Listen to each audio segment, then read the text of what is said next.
Ladies and gentlemen, the Vice President of the United States of America, J.D. Vance.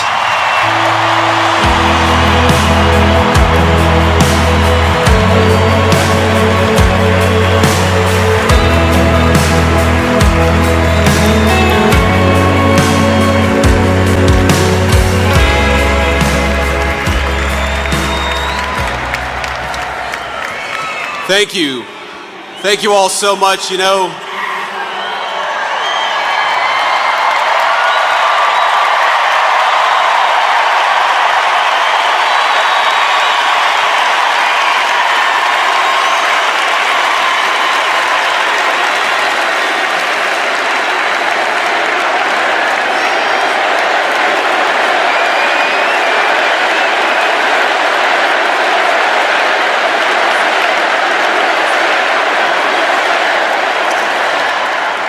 I can't help but think that they tried to silence my friend Charlie Kirk. They tried to silence our dear friend Charlie Kirk. And tonight, we speak with Charlie and for Charlie louder than ever.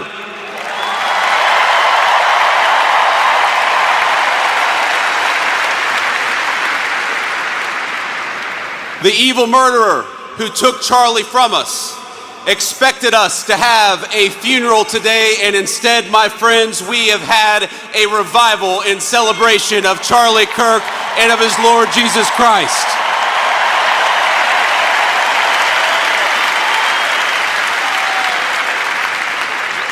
We gather here in this stadium in the hot Arizona sun, shielded in a great shining city our fathers raised out of the desert.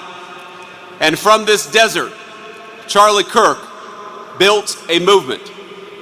He transformed the face of conservatism in our own time, and in doing so, he changed the course of American history. To rising generations across this country, Charlie exemplified kindness, courage, and a commitment to open debate. And he was a great debater, and we loved him for it. But Charlie loved debate not because he excelled at it, but because it was the vehicle for bringing the light of truth to dark places. And Charlie Kirk brought many truths in his life.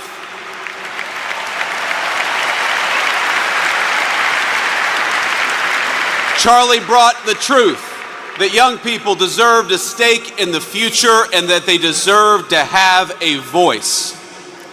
He brought the truth that marriage and family were the highest callings, far more important than any job or educational credential. He brought the truth that our nation would fade unless it brought order to its neighborhoods and prosperity to its people. He brought the truth that life was precious and we must fight to protect it at all stages and at all times.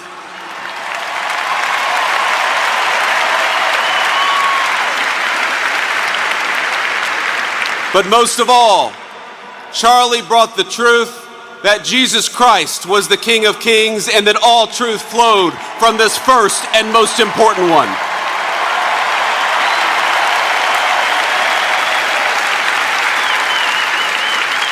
But Charlie, he did so much more than tell the truth, he lived it.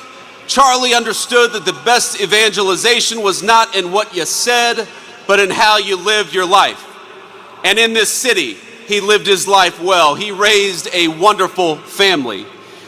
He had a beautiful wife, 2 beloved children, and a loving and godly home. In this, he showed us the importance of family.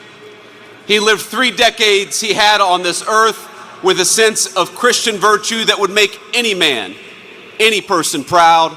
And in this, he showed the importance of following God. He was a kind-hearted man, a hard-working person, and any parent would be proud to have him as a son. In this, he showed the virtue of industriousness. He was present and loving as any child would hope of his or her father, and in this, he showed the importance of strong Christian fatherhood.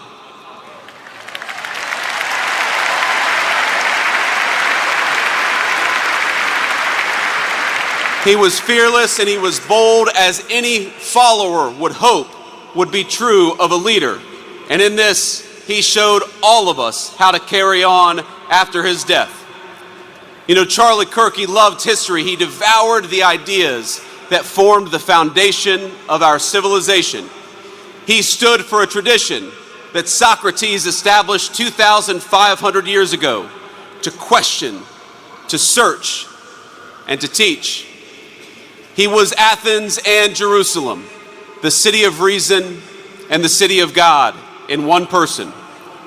But if he loved those places, they were not his home.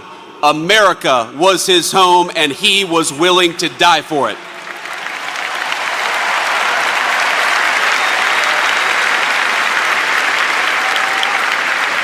You know, Charlie, he loved this country with a contagious intensity. Anybody who talked to him knew it and felt it. He knew that America was a beautiful place and we had these incredible ideas, but he also knew that our country was a covenant between the generations past, present, and future. He believed this country's best days were not behind us, but ahead of us.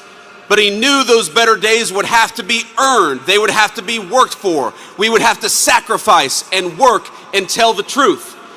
He knew that America wouldn't be saved just by pulling together seminars or talking about the right kind of books in front of the right kind of people. The movement which he created demanded more. It demanded courage.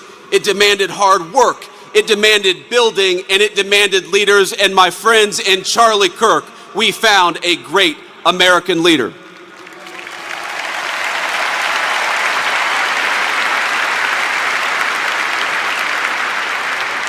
Now, our whole administration is here, but not just because we love Charlie as a friend, even though we did, but because we know we wouldn't be here without him. Charlie built an organization that reshaped the balance of our politics. Turning Point brought millions of young people into conversation with one another, brought millions of people into advocacy. He asked of us, not just that we talk about saving our country, but that we actually go and do it, and we do it together.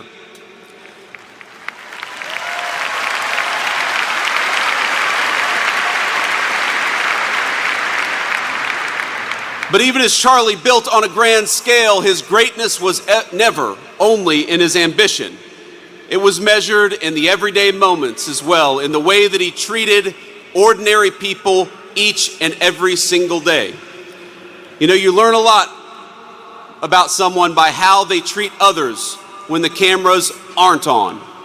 Charlie treated staffers as well as he treated the President of the United States. When I was just a guy polling at nothing in my Senate race back in 2021, Charlie helped me, not because I was a future vice president, but because I was a dear friend. I saw just a couple of months ago when a White House staffer struggled with the weight of his job and the responsibilities of new fatherhood. Charlie stopped what he was doing in the hallways of the West Wing and said a prayer for that staffer. Because Charlie believed that we were all children of God, he treated everyone with grace. And that is perhaps the enduring legacy of Charlie Kirk. You know, I was telling somebody backstage that I always felt a little uncomfortable talking about my faith in public, as much as I loved the Lord and as much as it was an important part of my life. I have talked more about Jesus Christ in the past 2 weeks than I have my entire time in public life.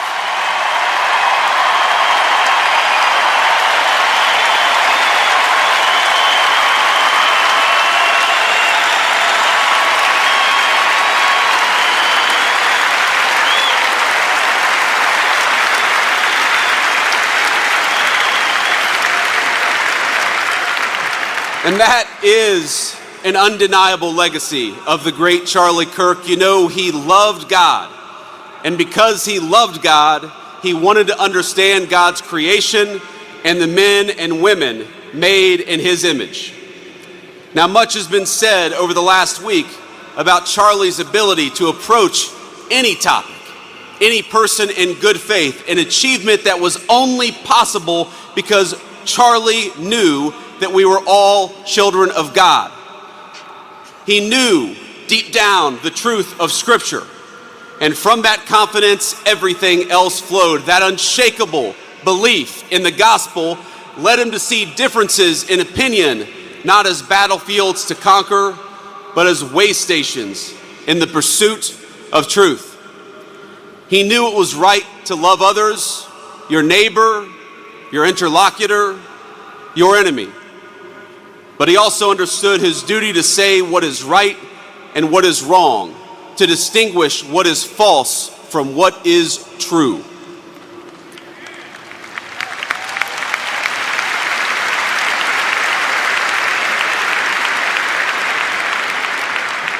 Charlie was slain, doing what he loved, telling the truth, proclaiming his faith, building out a dream. And now he's gone, and our hearts feel so empty because he's been taken from us. He's been taken from his parents and from his sister. He's been taken from our darling Erica and their beautiful children. And Erica, I know I speak for this entire auditorium when I say that we love you and we will never stop standing by your side, just as Charlie did.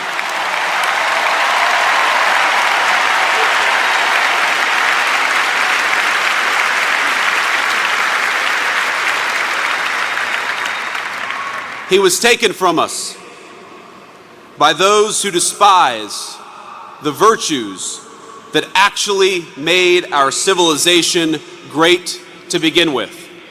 Dialogue, truth-seeking, family, and faith. In the wake of his death, we have seen some of the very worst parts of humanity. We have watched people slander him. We have watched people justify his murder and celebrate his death. I know that this makes you angry just as it has made me angry.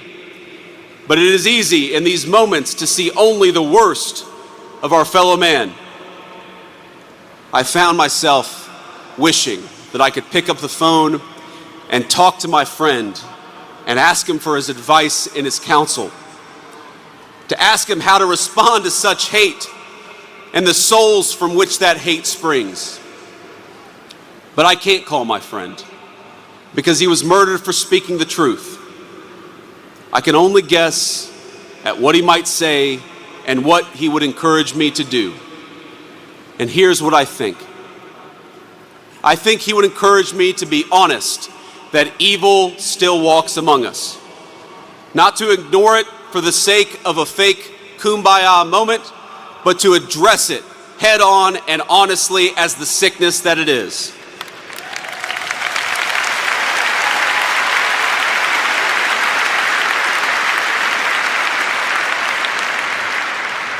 But I also think he would encourage me, he would encourage all of us to focus on the good.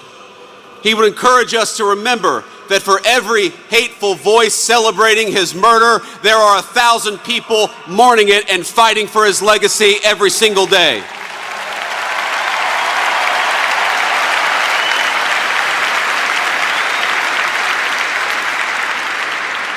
He would tell me to pray. I'm certain of it.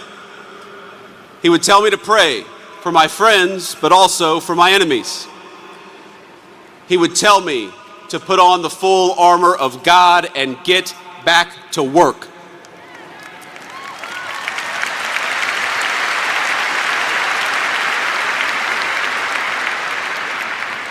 He would tell us to commit ourselves to telling the truth and to fight for that truth each and every single day. He would tell us to talk about God's love and the fact that that love applied everybody across the whole human family. Charlie suffered a terrible fate, my friends. We all know it. We all saw it. But think, it is not the worst fate. It is better to face a gunman than to live your life afraid to speak the truth.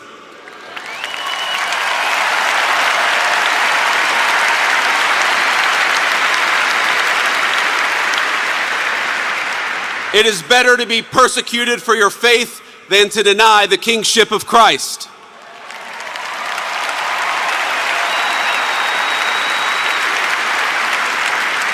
It is better to die a young man in this world than to sell your soul for an easy life with no purpose, no risk, no love, and no truth.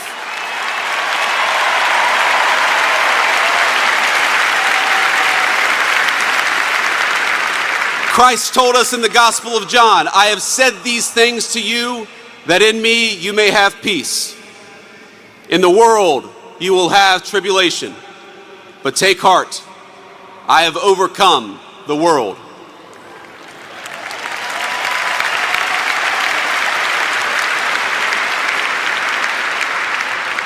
Charlie took heart, and now we must do the same.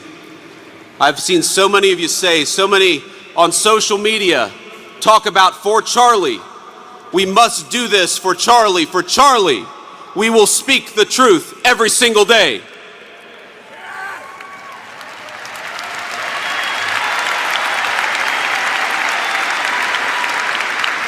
For Charlie, we will rebuild this United States of America to greatness.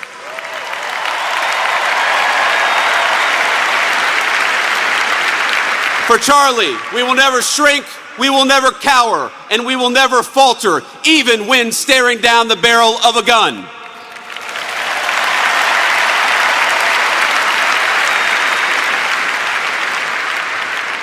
For Charlie, we will remember that it is better to stand on our feet defending the United States of America and defending the truth than it is to die on our knees.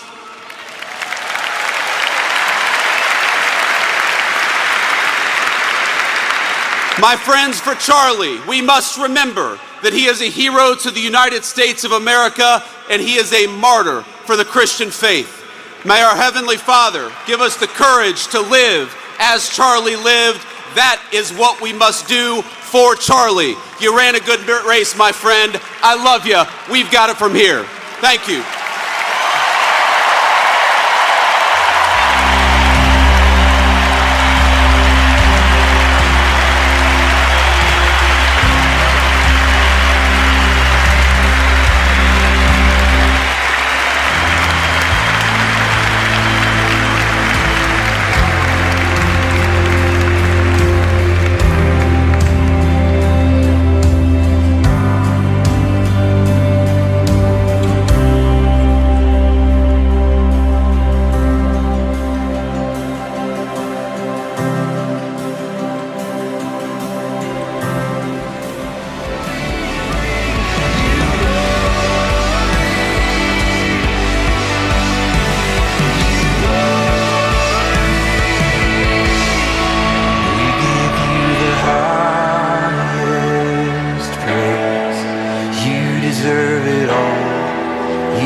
deserve it all. We give you the highest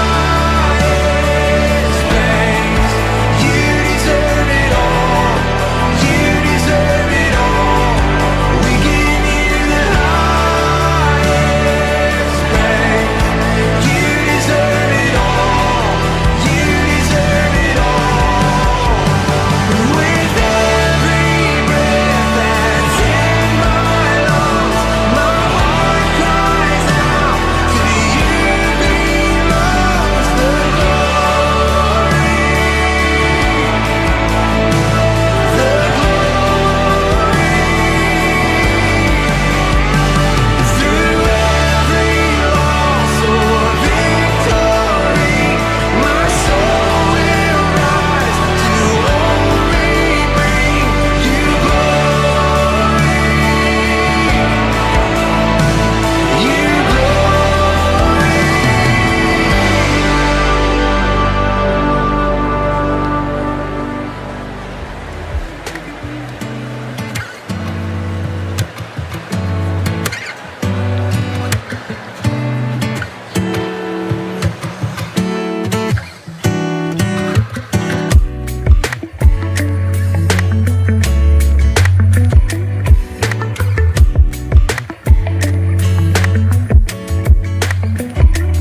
give a warm welcome to Mrs. Erica Kirk.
Hello.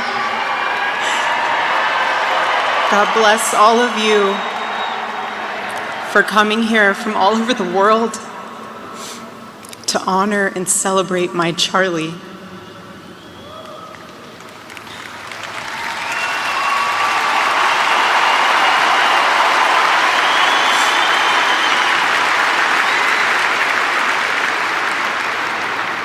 Just a few miles from here, 2 years ago at America Fest 2023, Charlie delivered a speech on stage for our TPUSA Faith event.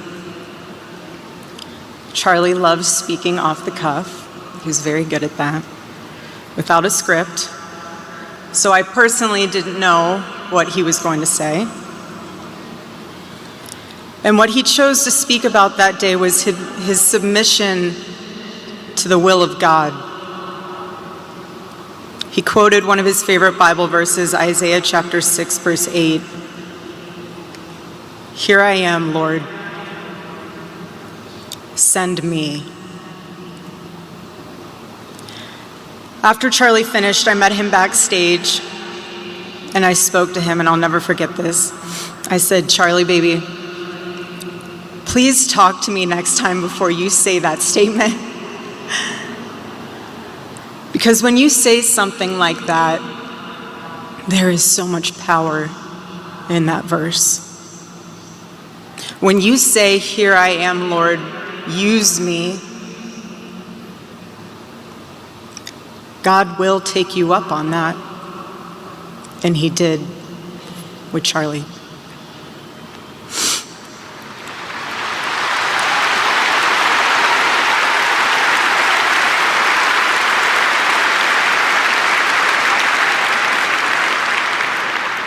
"11 days ago, God accepted that total surrender from my husband and then called him to his side. More than anything, Charlie wanted to do not his will, but God's will. And over these past 11 days, through all the pain, never before have I found as much comfort as I now do in the words of our Lord's Prayer, 'Thy will be done.'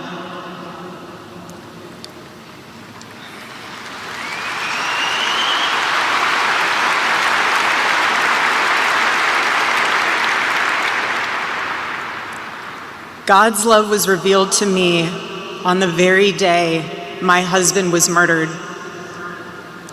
On the afternoon of September 10th, I arrived at a Utah hospital to do the unthinkable, to look directly at my husband's murdered body.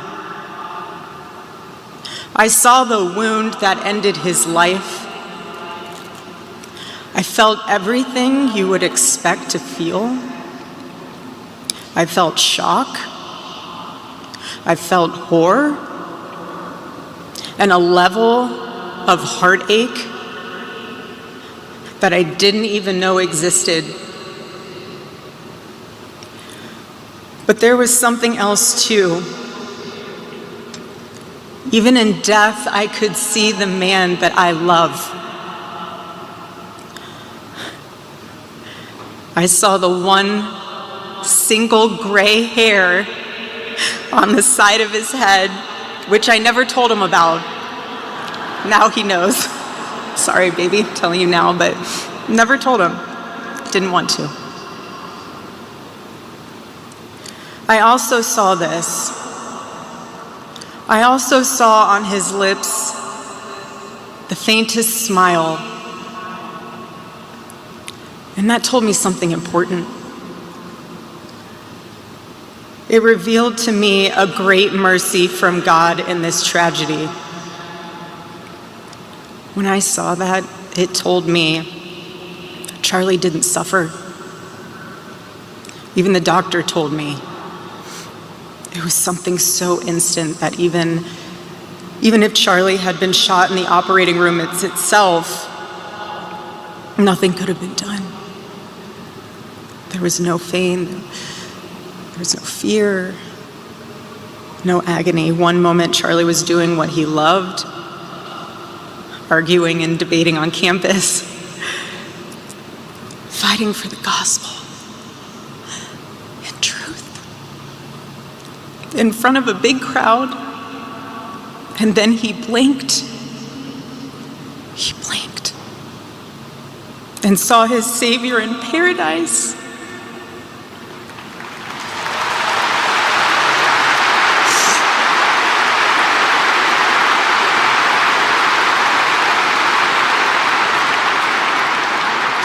And all the heavenly mysteries were revealed to him. God's love continued to be revealed to me in the days that followed. The next day on the tarmac in Air Force Two, I confronted Usha Vance, precious woman. I held her hand and I told her, honestly, I do not know how I am going to get through this. She told me something. She said, you know when you're on an airplane with your kids and it's the last 15 minutes of the flight and things are crazy, kids are not cooperating, toys are flying everywhere and everyone's screaming. And you think to yourself, I cannot wait for this flight to land. And it's 15 minutes before you land. And she told me, you will get through these 15 minutes and the next 15 minutes after that. Usha, I don't think you realized it then, but those words were exactly what I needed to hear. But most of all, God's mercy and God's love have been revealed to me these past 10 days. After Charlie's assassination, we didn't see violence. We didn't see rioting.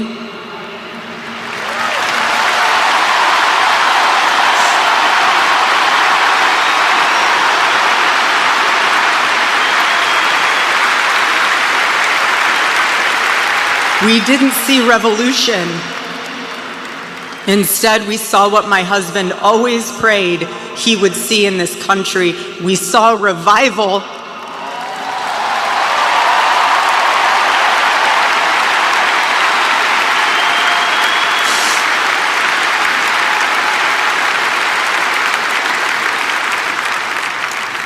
This past week, we saw people open a Bible for the first time in a decade. We saw people pray for the first time since they were children. We saw people go to a church service for the first time in their entire lives.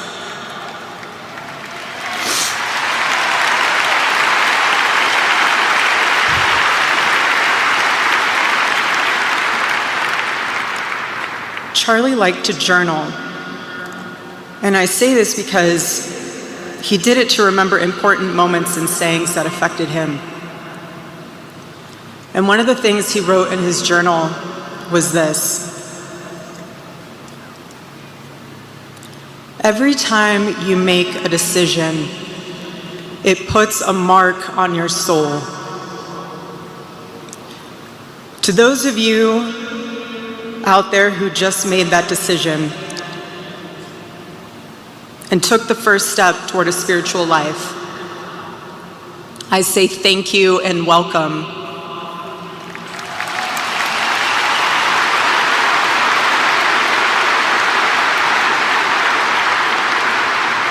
One day I hope you look back and realize it was the most important decision of your life, because it is. All of you who are already believers, it is your job to shepherd these people. Do not take that lightly. Water the seed of their faith. Protect it and help it grow. Every day as Charlie rode into the office, he would go through his contact list. And I know there's many of you who were impacted by this. He would go through his contact list and send Bible verses for the day. He knew that faith was a habit. The more you live it, the more it grows. But know this too: the seed has only just been planted. The enemy will tempt you the most in a time like this one. God will always be there for you, but you must choose to mark your soul again and again in the direction of Christ.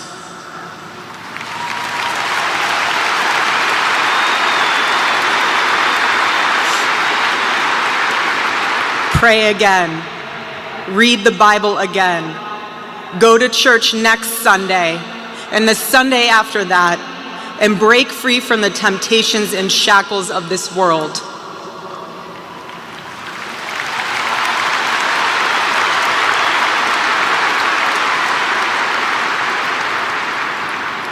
Being a follower of Christ is not easy. It's not supposed to be. Jesus said, if anyone would come after me, let him deny himself, take up his cross and follow me. He said he would be persecuted. He said we would be persecuted. And Charlie knew that and happily carried his cross all the way to the end. And I want all of you to know, while Charlie died far too early, he was also ready to die. There was nothing he was putting off. There was nothing that was too hard or too painful, or nothing that he just felt like he didn't want to do it. He left this world without regrets. He did 100% of what he could every day. But I want you to know something. Charlie died with incomplete work, but not with unfinished business.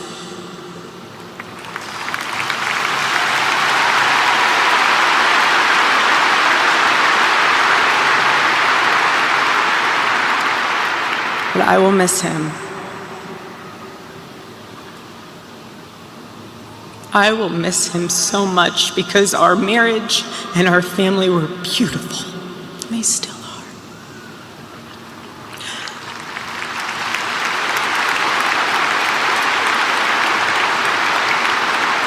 The greatest cause in Charlie's life was trying to revive the American family. When he spoke to young people, he was always eager to tell them about God's vision for marriage and how, if they could just dare to live it out, it would enrich every part of their life in the same way that it enriched ours. And someone once asked me how Charlie and I, how we kept our marriage so strong when he was busy traveling. And our little secret, it was love notes. Every Saturday, Charlie wrote one for me, and he never missed a Saturday. And in every single one of them, he'd tell me what his highlight was for the week, how grateful he was for me and our babies. And always at the end, he would always end it with asking the most beautiful question. He'd always end it by asking, "Please let me know how I can better serve you as a husband." Charlie perfectly understood God's role for a Christian husband. A man who leads so that they can serve.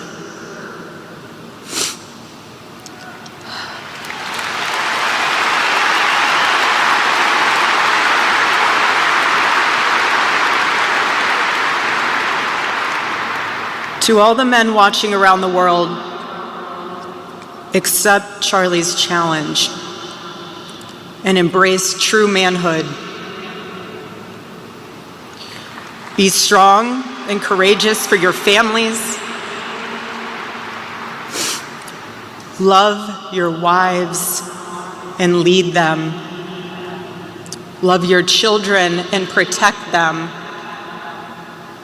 Be the spiritual head of your home. But please be a leader worth following. Your wife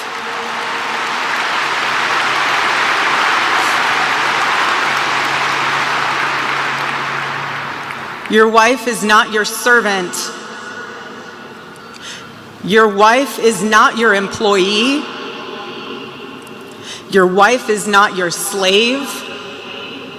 She is your helper. You are not rivals.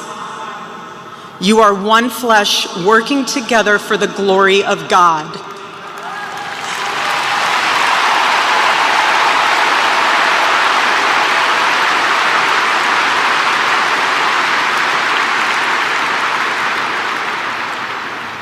I was Charlie's confidant. I was his vault, his closest and most trusted advisor, his best friend.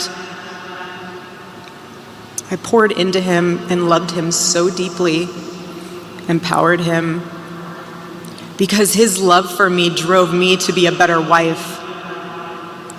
Every day he honored me, and I prayed that I could be the wife that God needed me to be for my husband. Women, I have a challenge for you too. Be virtuous. Our strength is found in God's design for our role. We are the guardians. We are the encouragers. We are the preservers. Guard your heart.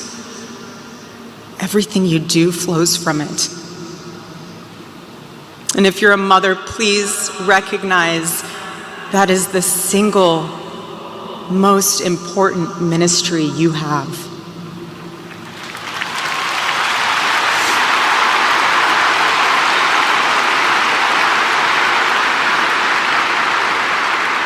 In our home, because Charlie traveled a lot, we tried to travel with him where we could.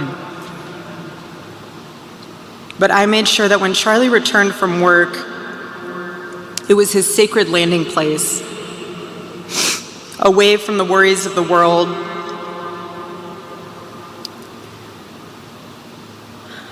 I didn't make him feel guilty for being away too long or too much, or getting home too late. I always told him, home is here for you, and it'll be ready for you.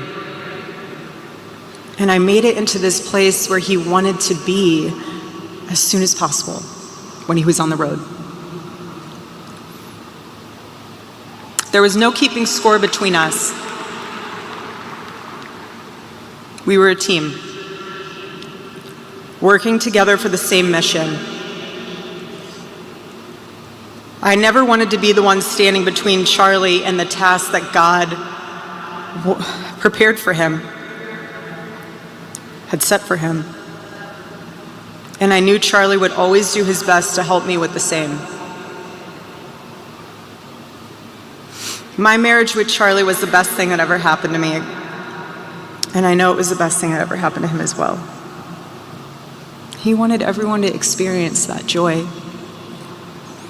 And that's what's so beautiful about God's design for marriage, is that everyone can. And I could talk endlessly about it, and years to come I will.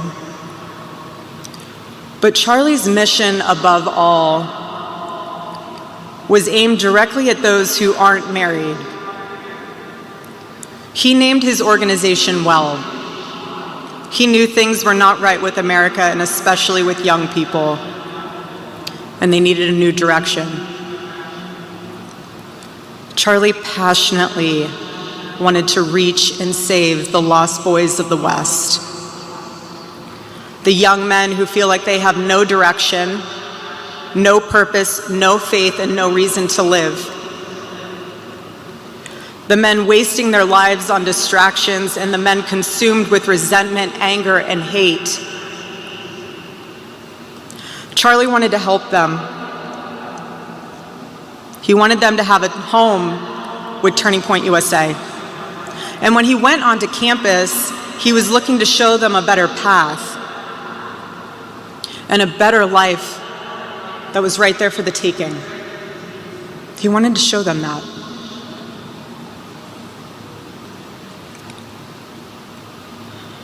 My husband, Charlie, he wanted to save young men just like the one who took his life.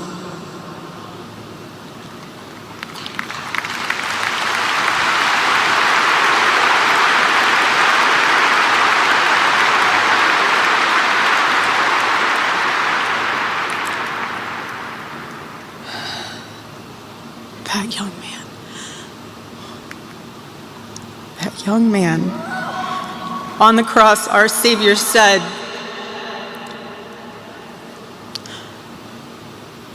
"Father, forgive them, for they not know what they do." That man, that young man, I forgive him.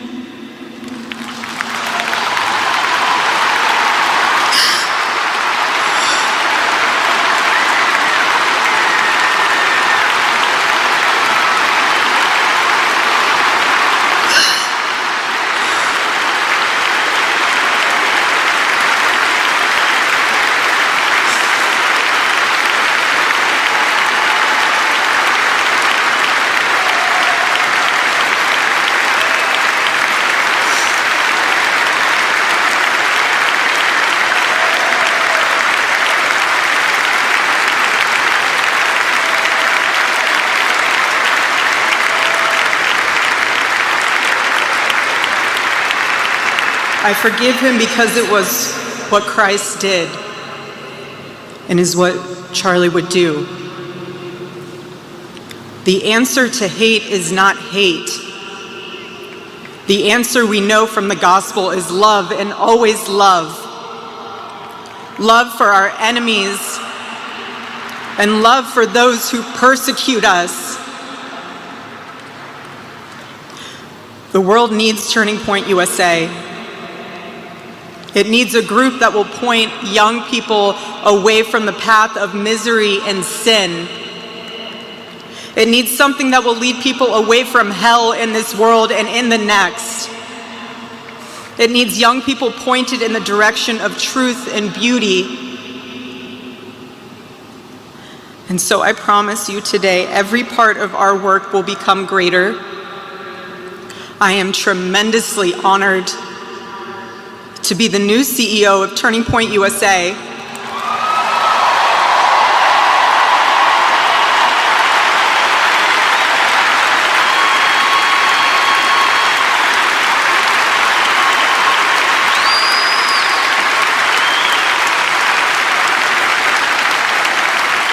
I do not take that lightly.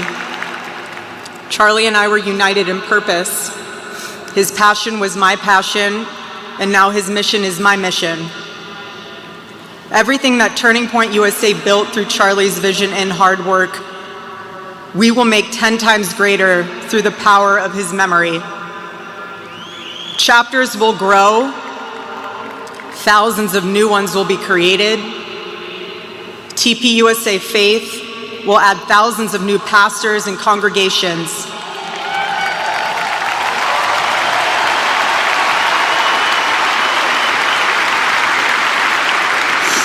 And yes, campus events will continue, and we will continue to hold debates and dialogue.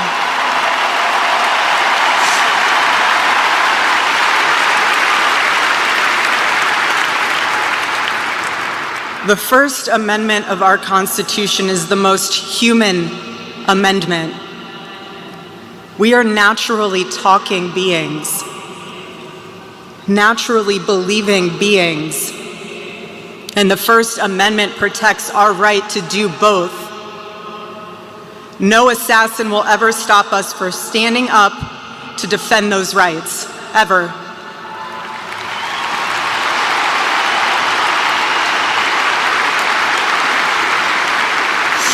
Because when you stop the conversation, when you stop the dialogue, this is what happens. When we lose the ability and the willingness to communicate, we get violence. And as I stand here now and I look at this beautiful photo of my husband in front of me hanging in the stadium, I think of my husband 13 years ago. I hadn't met him yet. He was 18 years old, a man barely out of high school, running around the halls of the RNC without $1 in his pocket and a single contact in his phone. People who saw him said that he didn't know what he was doing, but he did. He did know what he was doing. He knew exactly what he was doing. He was going to change the world, and he did. Charlie's life was a turning point for this country. It was a miracle. Let that miracle that was Charlie's life be your turning point as well. Choose prayer. Choose courage. Choose beauty. Choose adventure. Choose family. Choose a life of faith. Most importantly, choose Christ.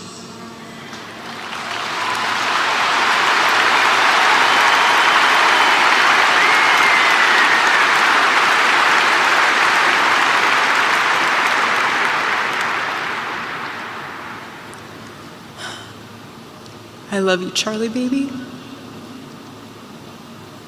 And I will make you proud.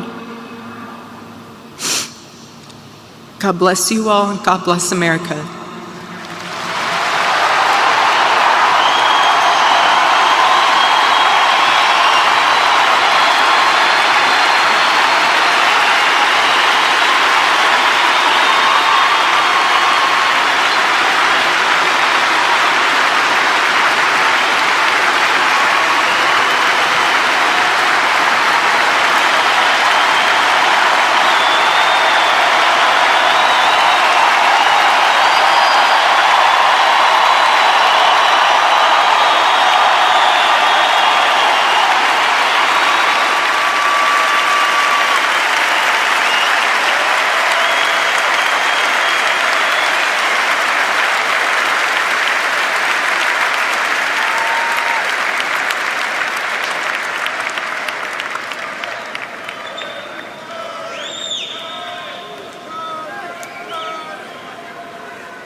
Please welcome to the stage the 45th and 47th President of the United States, Donald J. Trump.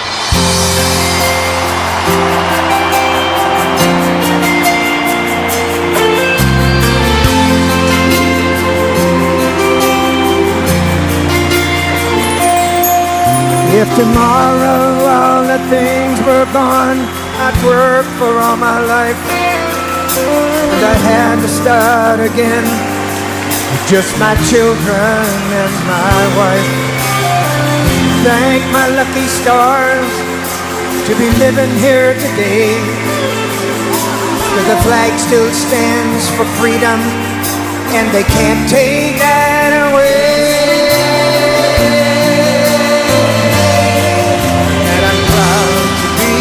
American, where at least I know I'm free. And I won't forget the men who died, who gave that right to me. And I gladly stand up next to you and defend her still today. 'Cause there ain't no doubt I love this land. God bless the USA.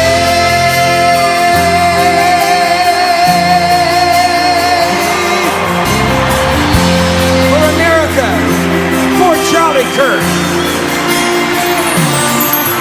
From the lakes of Minnesota to the hills of Tennessee, across the plains of Texas, from sea to shining sea, from Detroit to Houston, oh, and New York to LA.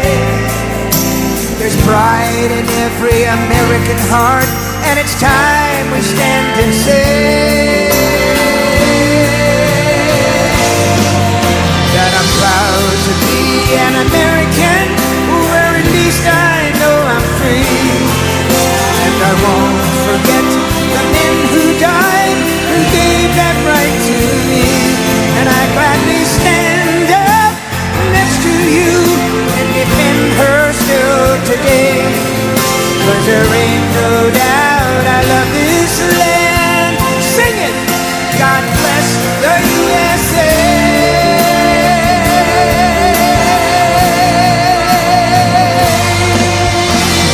And I'm proud to be an American, where at least I know I'm free. And I won't forget the men who died, who gave that right to me. And I gladly stand up next to you and defend her still today. 'Cause there ain't no doubt I love this land. God bless the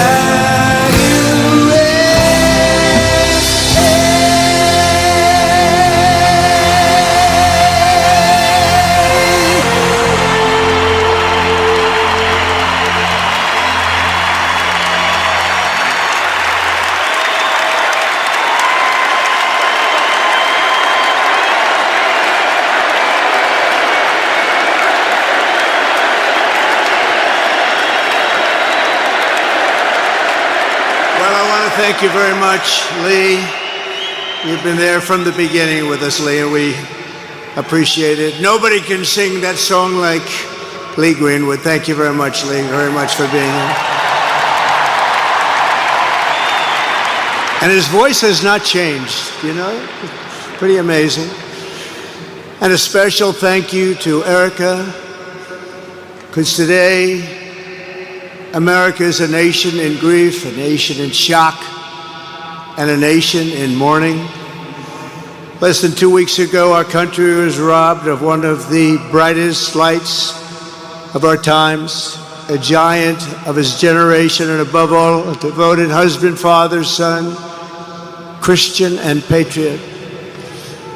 Charles James Kirk was heinously murdered by a radicalized, cold-blooded monster for speaking the truth that was in his heart.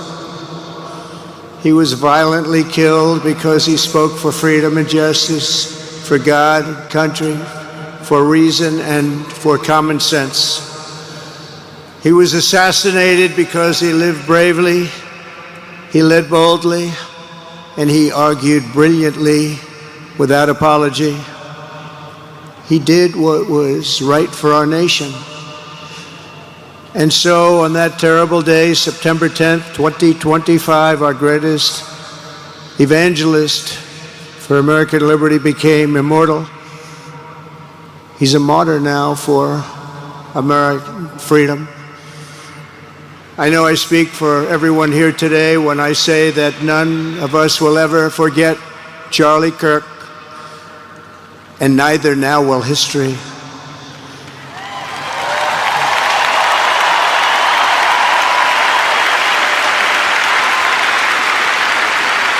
Because while Charlie has been reunited with his Creator in heaven, his voice on earth will echo through the generations, and his name will live forever in the eternal chronicle of America's greatest patriots.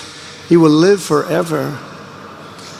To Charlie's incredible and beautiful widow, Erica, we know the weight of this monumental loss is almost unbearable. But even in the midst of heartache and pain too great to even fathom, you have somehow found the strength and deep faith to be a comfort to millions and millions of people. And thank you very much, Erica. Thank you very much.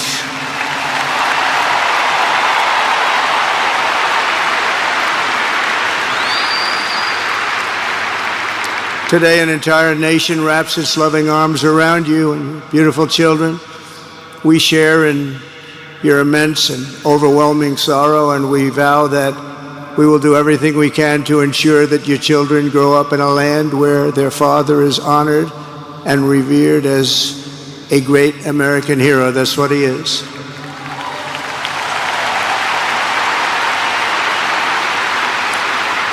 To Charlie's parents who lost their beloved son, and to the entire Kirk family, we know that no words can ever be enough to fill the void he leaves behind. That's a void that just can't be filled. But I hope the extraordinary outpouring of emotion over these past 11 days has comforted you with the knowledge that your son brought more good and love into this world in his 31 short years than most people, even very, very successful people, can bring in a lifetime.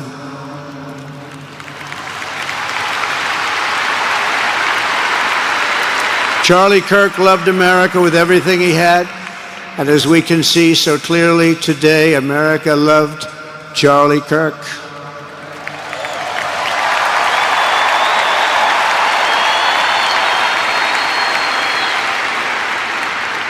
And he could always draw a big crowd. Look at this today. Look at what's gone on. This is a big crowd.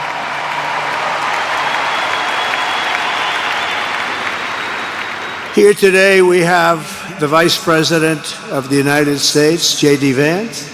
We have the Speaker of the U.S. House of Representatives, Mike Johnson.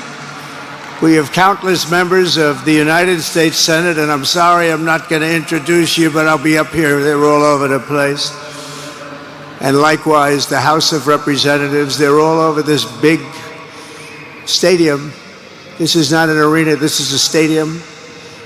Our great cabinet and this stadium packed with rafters of people, not to mention the one across the street that also has tens of thousands of people, and they're watching us on screen right now.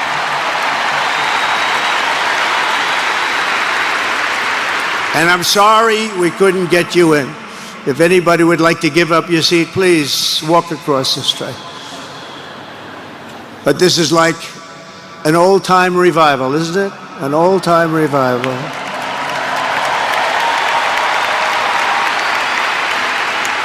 For millions of Americans, especially young people, it is agonizing and unthinkable to say goodbye to a patriot whose heart still had so much to give. It's so much. Raised in the suburbs of Chicago, Charlie was filled with a patriotic spirit from his youth, and he was an all-American in everything he did. And one of the last things he said to me is, "Please, sir, save Chicago. We're going to do that. We're going to save Chicago from horrible crime.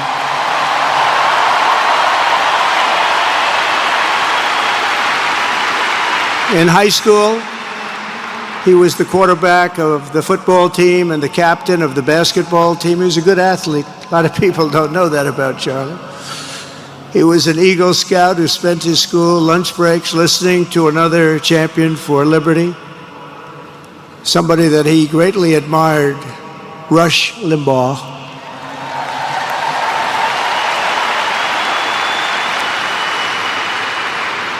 But what was even more important to Charlie than politics and service was the choice he made in the 5th grade, which he called the most important decision of his life, to become a Christian and a follower of his Savior, Jesus Christ.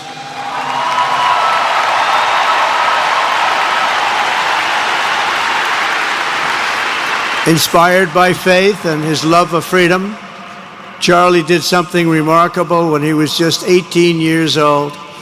On the advice of a mentor who told him to put off going to college because he was doing so well, he devoted his life to converting young people to the conservative cause. How did he do? Take a look. How did he do?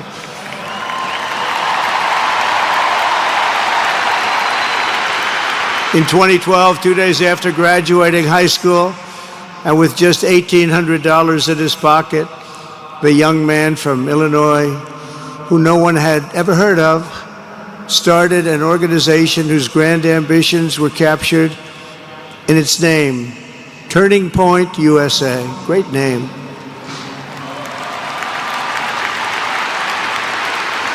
And I have a feeling it's going to be bigger and better than ever before. Does that make sense? It's going to be bigger and better than ever before. Look at what's happening. 12 years ago, Charlie walked onto his first college campus, the very liberal University of Wisconsin at Madison. He set up a card table and put up a sign with 3 words: "Big government sucks." Could you believe that? That's Charlie. That day, Charlie talked to every student who approached him, most of whom were probably quite a bit older than he was. Finally, after many hours, he found the first ever Turning Point chapter leader.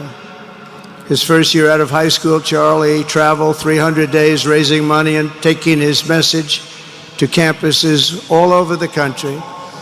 He lived out of his parents' basement, and they actually loved having him there. They loved Charlie. Everybody loved Charlie.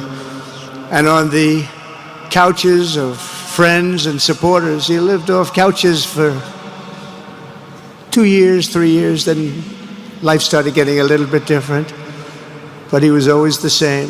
For 5 years, he refused to take a paycheck, but day after day, he worked from 5 a.m. in the morning till 11 p.m. in the evening, always. His staff remembers that he wore Walmart jeans and T-shirts from the Goodwill store. Remember the Goodwill store? It wasn't easy, but Charlie wasn't in it for money at all, never has been. Money was never his thing. He was always in it for the mission. As he liked to say even back then, we have a country to save. Just what he did. He'd call me all the time, "Sir, we have a country to save." I said, "Charlie, thanks very much for telling me that. I appreciate it." Charlie volunteered for my 2016 campaign and traveled the nation with my son Don and Eric. I got to know him very well and saw immediately that Charlie was actually a master builder of people. It was Charlie who first started organizing young black conservatives hungry for support and leadership.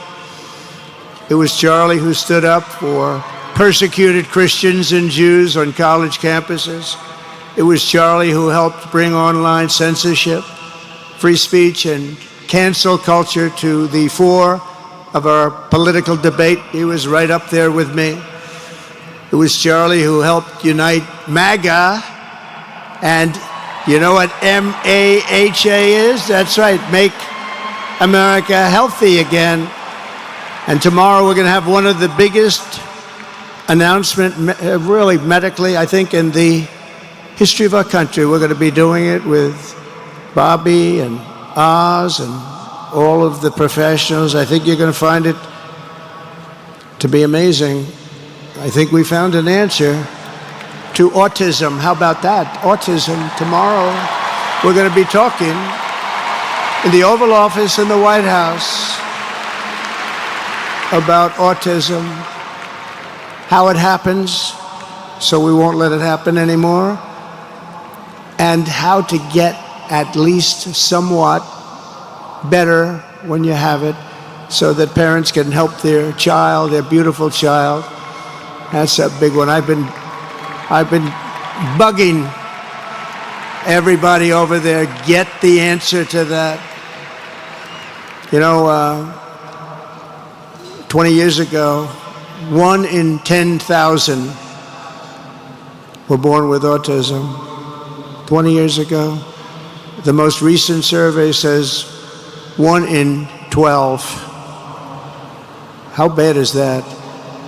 That's for young boys, baby boys, but also girls, a little bit better. It's about 1 in 20, but we can't, because obviously there was something really wrong, and we think we know what that is.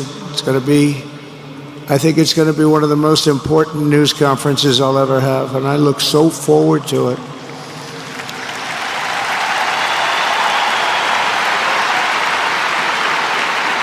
And you know who else looked forward to it? Because he knew. I tell him a little bit about what was going on. Was Charlie. He would have been front row center, believe me. We'll be missing him tomorrow. It was such a big deal for him, too. He brought together Donald Trump, Bobby Kennedy, right here in the great state of Arizona 1 year ago. Remember that? What a night, what a day that was. And it was Charlie who was among the first to speak to me about a man from Ohio by the name of J.D. Vance. Have you ever heard of him? He's doing a good job.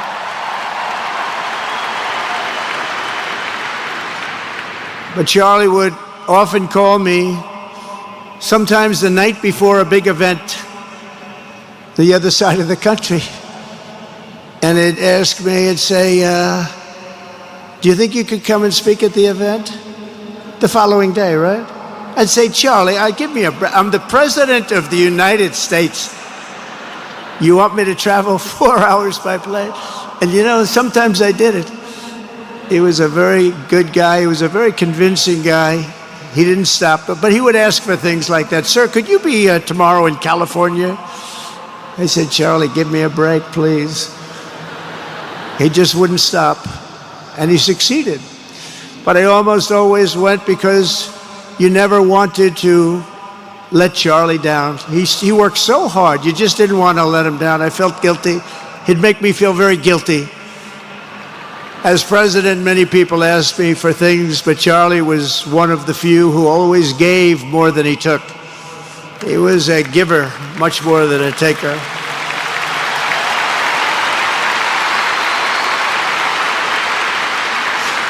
And no matter how big Charlie became, no one was too small for him to notice. He was good to everybody. Didn't matter.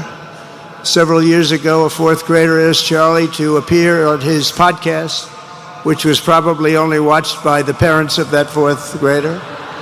And Charlie, who was actually pretty hot at the time, to be honest, he agreed, and the boy asked for advice. Charlie replied, the left, I call it the radical left. I call it sometimes the radical left lunatics. But Charlie didn't say that, he called it the left. He was probably right, but I can't help it. I can't help it. So he said the left, radical left lunatics, may have all the money in the world, but they can never outwork me. I will wake up as early as I need to, about himself. I will stay up as late as I need to, and I will never stop fighting for our country. And he did this until his dying breath. That's what he was doing. That's what he was doing. Think of it. Wow. What a horrible moment. I was in the Oval Office when I heard they came in, and it was like a surreal experience, a terrible, terrible. I had some very big people in the Oval Office, and I was in the midst of a very important conversation for our country, big people, the biggest. And I said, you have to leave now. When they told me that, they told me in front of a group of very powerful people, I said, you have to leave now, right now, please. Right now, you have to leave, go.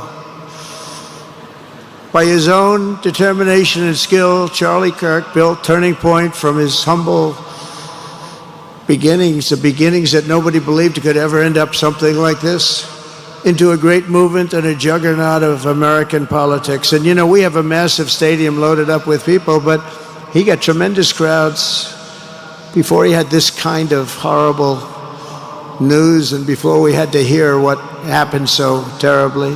He delivered more than 250 speeches a year at over 200 colleges and universities, and that was at a time when it was not really vogue to go to colleges and universities if you were a conservative. It really took great courage. And we used to talk, and I said, you know, I think they're much more conservative than we know, and he agreed, but it just wasn't something that was happening because the radical left would do very bad things, very dangerous things. But Charlie set up chapters on 2,200 campuses and spoke at more than 1,000 churches. He launched a podcast and radio show that grew to an audience of 1 million Americans a day, one of the bigger shows on radio. And Charlie didn't just bring young people into the movement. All of a sudden, it started to grow by leaps and bounds. By 2024, we won more young people than any Republican candidate in the history of our country, including, for the first time, a majority of males under 30. Can you believe it? Remember when Republican presidential candidates would get 4%? No, we did unbelievably with young people. And he was a big, big factor. Unbelievable. But he made me work for it. Sir, you have to make a speech here, you have to make a speech there. But we did it, and we won, and our country is doing unbelievably well now. We had a country that was dead 1 year ago, and now we have the hottest country anywhere in the world. And Charlie helped us make it that. One of the great people. But through it all, the core of Charlie's message and his basic method never changed. It never really changed. He stayed the same person also. At every campus event, Charlie asked the people who disagreed with him to come forward, and instead of silencing them, he handed them a microphone and let them speak. And he'd convinced so many of them. It was a pretty amazing thing to watch, actually. Shortly before Charlie arrived on campus, the day he was assassinated, a staff member texted him that there were many critics and students who were opposed to his views, and rather strenuously in the crowd. And that actually made him feel good because he wanted to convince them. He understood. He really did. He understood what was right. And he was right about that. A lot of it was based on common sense, by the way. Charlie wrote back to the staff member saying, I'm not here to fight them. I want to know them and love them, and I want to reach them and try and lead them into a great way of life in our country. In that private moment on his dying day, we find everything we need to know about who Charlie Kirk truly was. He was a missionary with a noble spirit and a great, great purpose. He did not hate his opponents. He wanted the best for them. That's where I disagreed with Charlie. I hate my opponent, and I don't want the best for them. I'm sorry. I am sorry, Erica. But now Erica can talk to me and the whole group, and maybe they can convince me that that's not right, but I can't stand my opponent. Charlie's angry, looking down, he's angry at me now. He wasn't interested in demonizing anyone. He was interested in persuading everyone to the ideas and principles he believed were good, right, and true. Before each appearance, he prayed these words, God, use me for your will. Always said the same thing, use me for your will.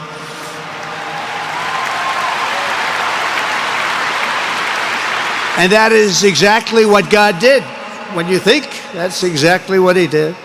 The more success Charlie had, and he was getting more and more successful, the more dangerous his mission became. On campuses all over the country, his quest for open dialogue was met with menacing hate. There were bomb threats, pulled fire alarms, and countless rage-filled radicals who tried to shout him down. It was nasty. I used to say, Charlie, this is nasty stuff you're doing. At one event, police had to build barricades to protect students from an angry mob of thugs. Many of these people, by the way, are paid a lot of money to do this. They're agitators. They're paid agitators. Remember that? When you see they all have the same beautifully printed sign, every sign is identical, comes out of a top-level print shop. That's not the signs that are made in somebody's basement. Those are paid for by very bad people, and hopefully we're going to be finding out through the DOJ who those people are.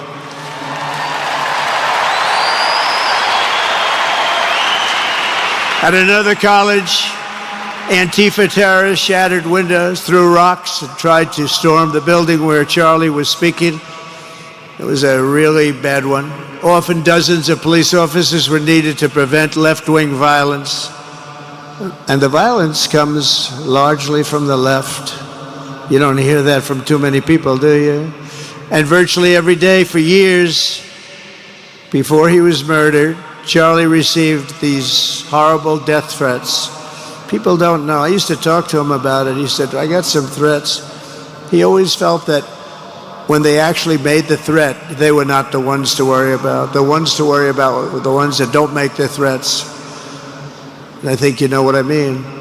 He knew the risk, but he and I shared a certain motto, never back down and never ever surrender. Just don't surrender, never back down. He believed in it so strongly. So strongly.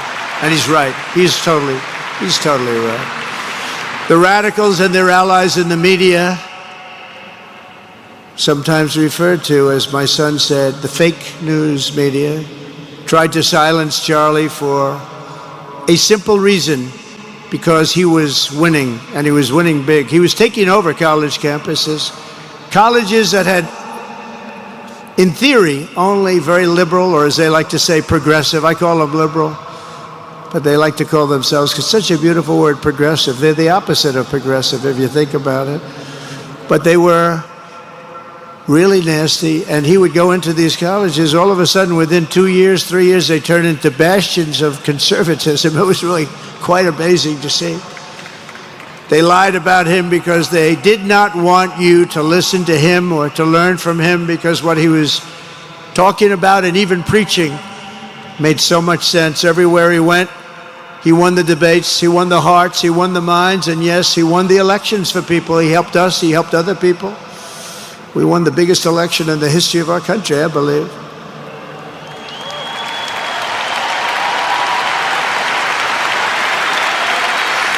Charlie Kirk was without a doubt among the most influential figures in the most important election in the history of our country.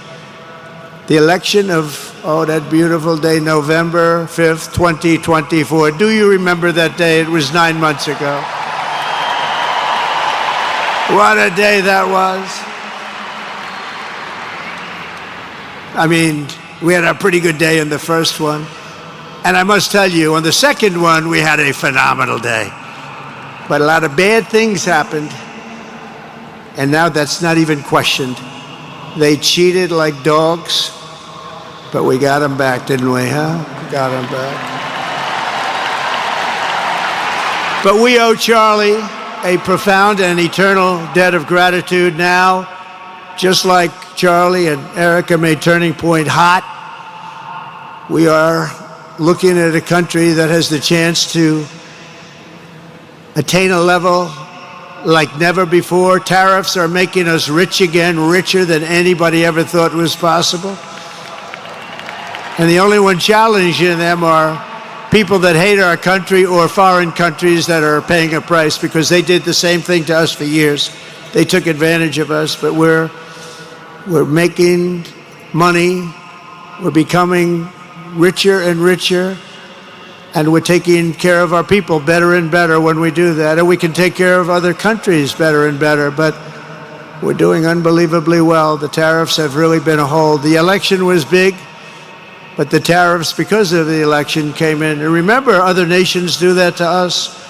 And Charlie understood that. He saw the money. He saw what was coming into our country, and we can use that for Medicare, Medicaid, Social Security, all of these things that we fight so hard for. And that's exactly what's happening.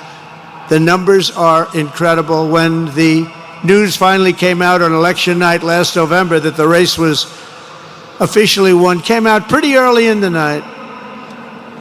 Charlie was live on camera. In that moment, he was overcome with emotion. I've never seen him like this. He was so happy. For a long while, he said nothing. His eyes were filled with tears, and then he buried his face in his hands, and he started crying. That wasn't the Charlie I knew, but in thinking about it, it actually was the Charlie I knew, because he had a tremendous heart. He just wanted what was good for our country, and he saw us going in such a horrible direction. Lovingly, Eric, and this was so beautiful, Erica put a MAGA hat on to cover his bowed head. I like that very much. MAGA, we love. Does everybody love MAGA? Make America Great Again.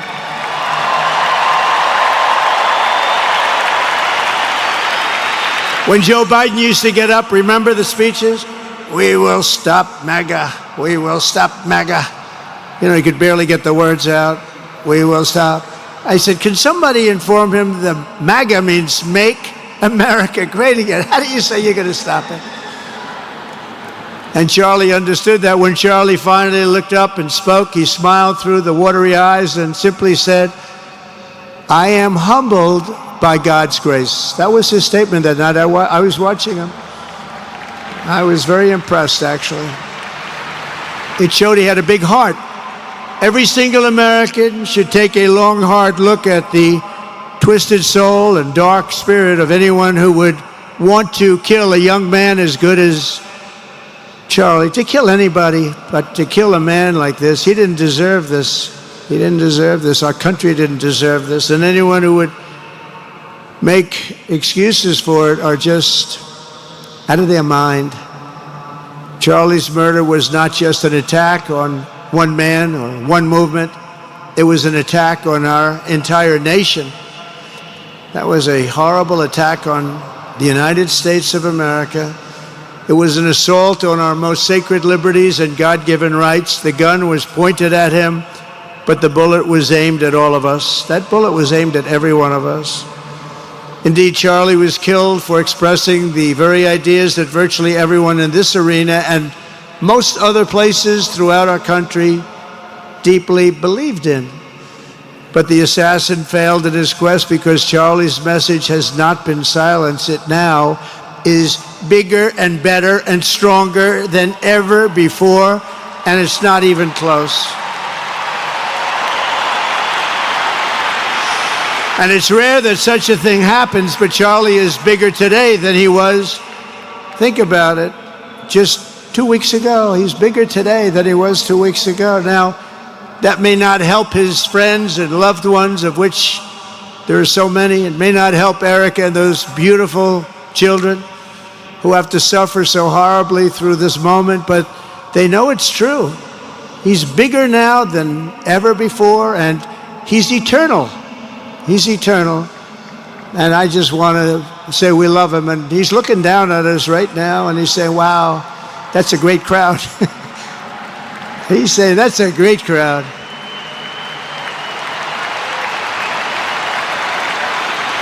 And it's a great crowd of patriots. But that's why I will soon award Charlie the nation's highest civilian honor, the Presidential Medal of Freedom. It's the highest civilian honor.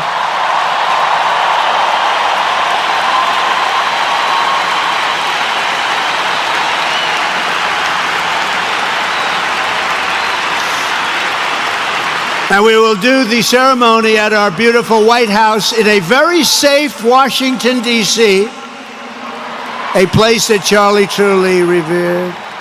You know, we stopped the crime in Washington, took 12 days. Now you can go to restaurants, you can walk down the middle of the street with your wife. You can have your wife walk alone down the middle of the street. She's going to be in good shape. What a difference. What a difference good management really makes. But it's, I'm so proud of that, Washington, D.C. You know, it was one of the worst in the nation, in the world. And now it's considered a very safe city. And it's also, I passed it yesterday, I went through it, and the lawns are good. It's like a different place. It's like the tents are gone, the threats are gone, the gangs aren't there. We got rid of, you know, we took out 1,500 career criminals, 1,500. If you have 3 career criminals, that can make a big difference. But I'm so proud of Washington, D.C., and now we're going into Memphis, and we'll get that one straightened out fast. And then we're going into some others, but we're going to go to Chicago, and we're going to have Charlie very much in mind when we go into Chicago, and we'll get that one straightened out. You have an incompetent governor who, he thinks it's okay when 11 people get murdered over the weekend. He thinks you don't have any crime when 11 people get murdered and 28 people get shot. He says he's got crime. No, they don't have it under control, but we'll have it under control very quickly. So we're going to be doing that. And Charlie loved what we were doing. He was so proud of what happened. He was there to see it. He's so proud of what happened in Washington, D.C. As you know, the depraved assassin who planned and executed Charlie's killing has been arrested and charged with capital murder. God willing, he will receive the full and ultimate punishment for his horrific crime. It's a terrible thing. Because you can't let that happen. You can't let that happen. Can't let it happen to a country. The Department of Justice is also investigating networks of radical left maniacs who fund, organize, fuel, and perpetrate political violence. And we think we know who many of them are. But law enforcement can only be the beginning of our response to Charlie's murder. Over the last 11 days, we have heard stories of commentators, influencers, and others in our society who greeted his assassination with sick approval, excuses, or even jubilation. You've heard that, so have I. Couldn't believe it. Some of the very same people who spent the last 8 years trying to sit in moral judgment of anyone who disagreed with them about politics suddenly started cheering for a murder. Incredible. You know the names. They're major losers, by the way. That will be proven out in a short period of time. Some of the very people who call you a hater for using the wrong pronoun were filled with glee at the killing of a father with 2 beautiful young children.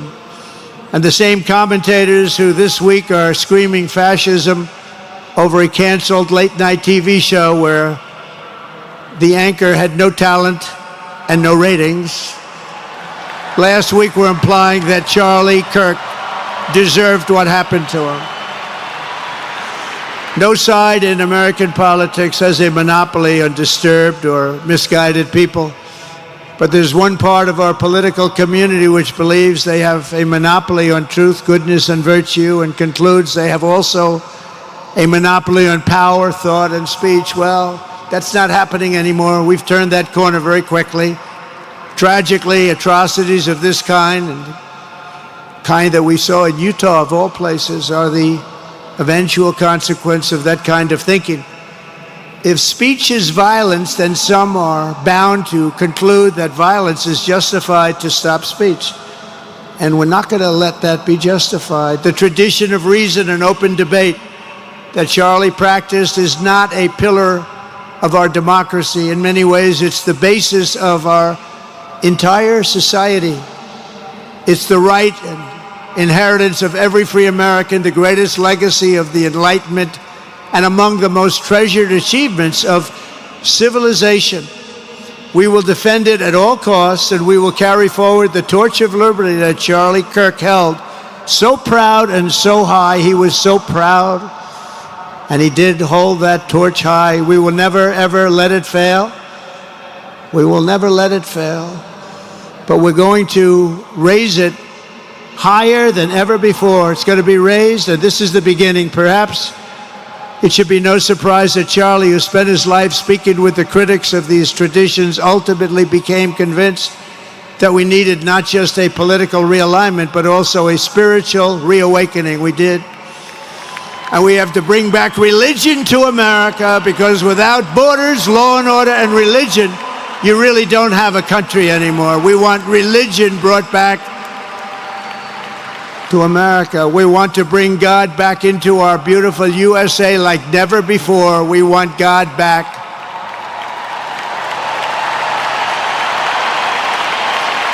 Charlie would have been so pleased to hear his friends and colleagues today giving testimony and giving glory to God.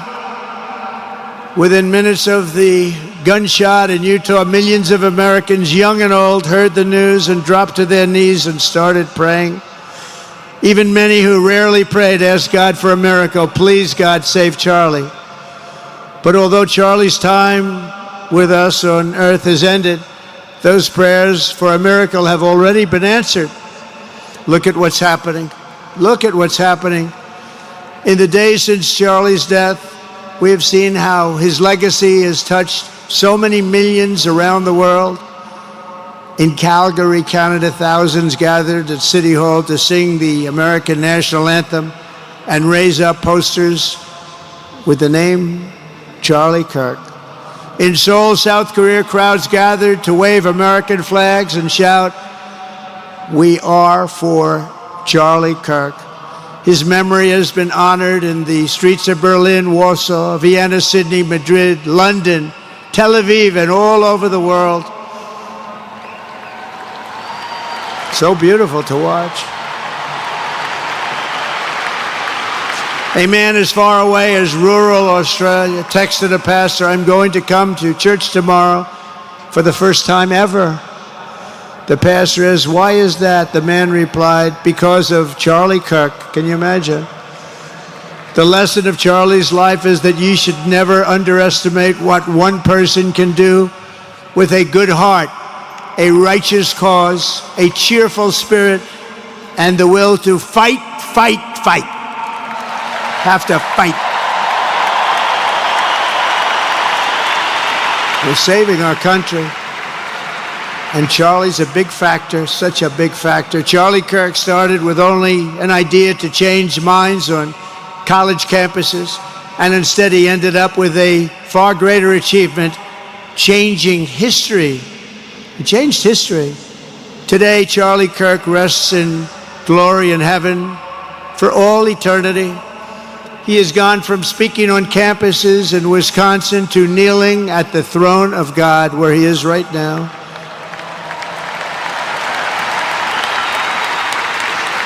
We grieve for the friend and leader that we have lost, but we go forward strengthened by his faith and bolstered by his courage and inspired by his example to defend the country he lived for the freedoms he died for, and the values in which he so deeply believed. He believed in values that we should all believe in. Charlie created something very special. It's called Turning Point USA. And under the leadership and love of Erica, it will become bigger and better and stronger than ever before.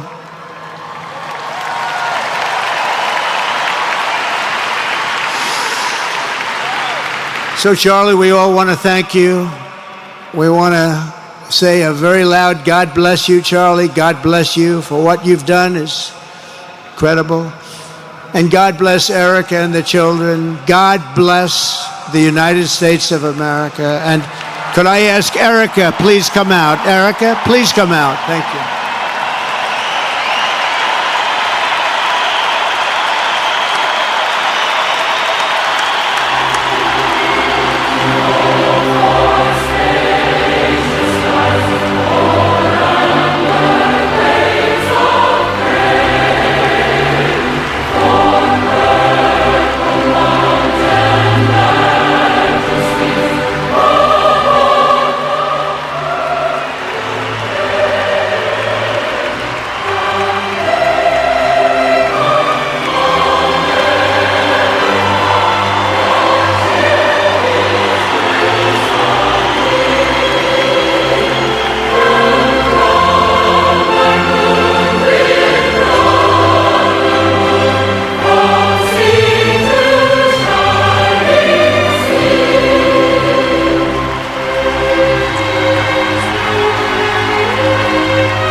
Thank you very much, everybody. Thank you very much, and good luck. God be with you. Thank you.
Everybody, I think we had a great tribute to a great man, a great, wonderful guy.